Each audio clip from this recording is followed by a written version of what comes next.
Hi guys! Magandang gabi! Welcome back po dito sa Gandara SRU channel for Showbiz Update. Andito na naman nga po akong muli nagbabalik. Ang nagmamaganda ninyo kachismosang Kim Pao, wala na nga pong iba, si Gandara, upang maghatid sa inyo ng latest update and fresh happenings patungkol kina Kim Chiu and Paolo Avellino. And para nga po sa gabing ito, so ayan, meron tayong nasagap. Kapapasok lang na balita tungkol kay Paolo. Ito na naman, target na naman si Paolo Avellino. Kung saan meron daw po sa ate girl ay may interview na sinisiraan si Pao sa Chiu Fam. Grabe naman yan. Doon pa lang sa sinisiraan si Pao, parang may intriga ka tungkol dito. So, alamin nga natin yan. Pero bago po ang lahat sa mga hindi pa nakaka-subscribe dito sa ating channel, maaari lamang na pindutin po ninyo ang subscribe button natin at notification bell na nariyan sa baba para mag-updated ka at ma-notify ka kung gusto mo lang naman na mag-updated kina Kim and Paolo at tagahanap ka lagi ng balita sa kanilang dalawa para ma-notify at updated ka sa mga susunod kong chikas tungkol sa kanilang dalawa. Basta mga balita may kinalaman kay Kim Chiu and Paolo Avellino, sagot na natin yan. And eto na nga, tungkol kay Paolo. So, pinipilit po ang tampuhan. Pinipilit na mayroong hidwaan. Pinipilit na mayroong lamat sa pagitan ni Kim and Paolo ngayon na parang pamilya na yung kalaban at gustong paghiwalayin ang dalawa. Ganyan ang lumalabas dito sa nasagap mong chika. Bis lang naman sa aking interpretasyon kasi yun talaga kahit anong gawin parang yun yung gustong iparating. Anyway, ayun nga. Si ate girl daw ay nagpa-interview na sinisiraan si Paolo kaya tilakam. Kaya daw nagkaroon ng hidwaan yung magkapatid dahil kay Pao. Grabe naman, huwag niyo pong gamitin ang problema ni Kim Chiu. Sobrang hindi maganda yan. Sobrang hindi maganda na gagamitin nyo yung problem ng isang tao para lang ipilit yung gusto nyo mangyari. Anyway, ayun na nga. Dito tayo sa nagpa-interview. Grabe, pati po si Tito Boy, idadamay niyo pa. 'Di ba? Ako kasi maniniwala lang ako kapag lumabas na yung video or kung may video na magpapatunay since interview ito. And ayun na nga.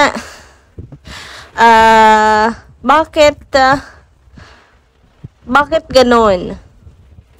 Yung ngayon lang to nababasa ko nasasagap ko. Ito yung laman ng ito yung pinag-uusapan ng mga groups sa Facebook na Kim Paulandia. Grabe.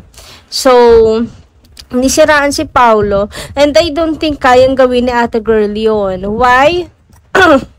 Unang-una kasi guys, artista siya. Alam niyo naman na kapag sinabi niya yon, halatang sinisiraan niya si Pao, babalik yun sa kanya. Katapusan na yan ng kanyang career. And bilang artista, hindi yun hayaang mangyari. Pangalawa, anong kinalaman niya sa buhay ni Paolo para gawin itong bagay na to? Napaka-publiko, open book naman yung buhay niya, love life niya sa publiko. Alam niyo yon? So, paghahalataan kung totoo na paninira lang kay Paolo. Bakit naman yun gagawin? Bakit yun gagawin kung ikasisira? Kasi kung interview talaga siya, interview grabe, papa-interview pa talaga. Siya na lang gagawa na ikasisira niya. Yun lang po yun. So, sobrang nakakaloka kasi hindi natin alam yung agenda. Talagang gustong sirain ng Kim Pao o talagang hindi lang nakapagpigil ng magsalita, hindi lang nakapagpigil na mambulgar ng kung ano-ano, etc. Ganyan. o sadyang gawa-gawang kwento lang ang tungkol dito. Pero of course, sa video ang ating ang ebidensya na gusto nating makuha at malaman, makita, mapanood. Panigurado talk of the town yan. Hindi po matatapos ang buong araw nang hindi nasisira ang pangalan niya pinagkataon. Totoo yun, guys. Kasi babalik yun at babalik sa kanya. Anong punto? 'Di ba? Anong punto mo? Bakit mo yun sinasabi? Pangatlo, hindi naman siguro mangmang BO sa ate Cam para maniwala na lang sa sasabihin na ate girl sa paninira. Syempre nakasama nila at nakilala na rin po nila si Paolo. Ayan. I mean, pati po sa ate Lakam, mapapaisip, bakit mo sinasabi yan sa akin? Ano meron? Di ba?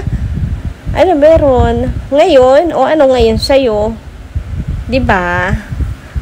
Ganun lang yun eh. Kumbaga, isipin natin agad-agad. Totoo nga kaya yun? Totoo kaya? Yan, well, ikasisira ng pangalan niya yan. Bahala siya sa buhay niya kung totoo. Di ba? Pero ako ngayon pa lang sinasabi ko sa inyo, hindi si Kim ang talo dito at hindi si Pao ang talo doon. Anyway, sabi naman dito ni Edith Anadonsa, ayun, sana wag na po kayo mag-worry. Dami talaga nagko-comment. Yan. So, balik na lang kayo sa mga vlogs ko. Anuhin nyo yung mga comments tungkol doon. Hindi ko na lang babanggitin. Pero, alam nyo yun. Pang-apat pala. Tama pa, pang-apat na. Kung gusto po rin po natin na tigilan nila tayo, pati po tayo sana tigilan na rin sila. Yun lang naman. Kung gusto nyong tigilan nila ang Kimpaw, tigilan rin natin sila. Huwag pong pansinin. Bakit natin sila papansinin? Bakit? Idol ba natin sila para pansinin? Diba? So, kung Kimpaw, Kimpaw lang. Period. Samantala, sabi ni Madam Edith na ano yun na nga. Eto na nga. Sorry, Madam Edith, damin daday. Shoutout sa inyo, maganda rin gabi. Yes, gandara bagay si Kim at Paolo gumanap ng crash landing on you. Sana sila ang bumida sa scene na yun. At salamat kay Direk Loren sa pagbisita nila ni Kim sa Cebu. Or binisita nila si Kim sa Cebu. Palangga Jude ni Direk Loren si Kimi. At approve din siya kay Pao. Happy to the max kami dahil hindi namin inaakala na bumisita dito sa Cebu si Direk Loren at best friend niyang si Bella. Gusto namin na ang Kimpaw ay magkaisang dibdib na. Uy, grabe nga naman yun. Grabe ang kilig namin. Uy, at pinagpipray namin ang magjowa na may forever nang maganap at magkapamilya. Siyempre, wish namin yan. At namin, at naming mga Kimpaw. So, yes.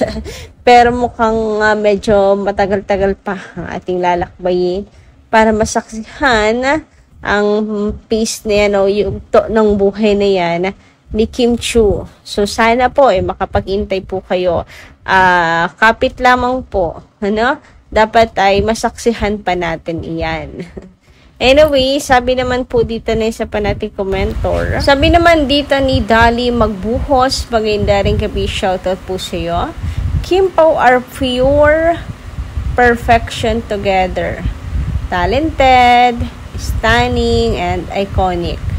They inspire with their kindness, generosity, and genuine bond.